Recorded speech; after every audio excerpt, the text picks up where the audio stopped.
photo खिच by नमस्ते साथीहरू आज चाहिँ हाम्रो पुरानो गाउँ घरमा आएको छौँ उहाँ चाहिँ मेरो निनी उहाँ मेरो काकी उहाँ मेरो जन्माउने आमा अनि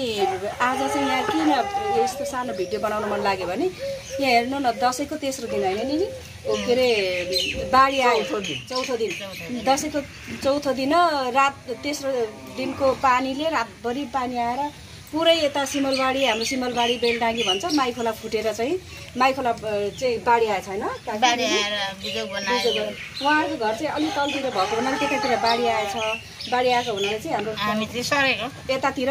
अब भनौँ न ज्यान जोगाउन अब आफू सेफली यता सर्नु भएको छ यो चाहिँ मेरो बुहारीको घर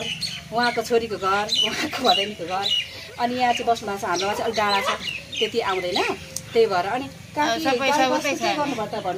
गाई मात्रै ल्यायौँ नि अब ल्याउनु पाएन बाख्रा हुन्छ पक्यो घर छ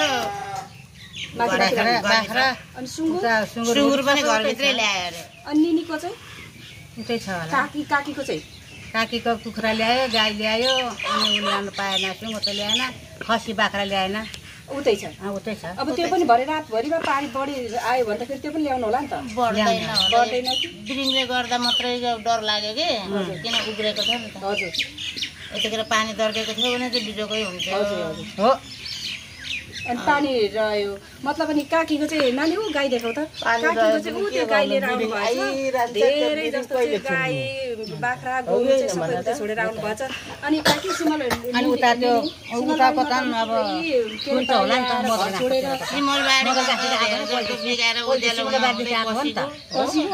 सिमलबारीदेखि उता आएर त हामीलाई यता अनि भगाएको त छोराहरू भाग्दैछन्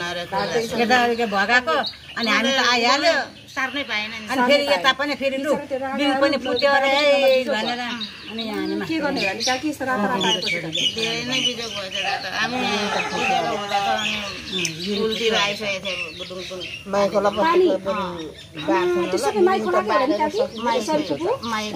मात्रै आज नै मेरो छोरी आउनु खोजेको थियो ठुलो माई त सानो माई निस्किँदै आएछ सबै बाना खोला फुट्यो भनेपछि कहाँ गाडीमा डुबेर त हामी त डुब्यौँ हामी त यहीँको त हो यहीँको अब आज हिँड्छु भनेर उहाँ बिहान फोन गरे नि अनि बिरिङ खोला फुटेपछि आउँछ त कहाँबाट आउँछ माइखोला त नजिक छ हाम्रो पनि तार सकिँदैन अनि उता अब उता आज आउँछ त भन्छ त जेठी छोरी कान्छा नाति सबैजना चाहिँ त्यता उधार गर्न गएको छ भन्छ त त्यो खेती मतलब आउँछ भन्छ अब बिरिङ भट्केपछि त कहाँबाट आउँछ अब उतै घरमै फर्किन्छ होला को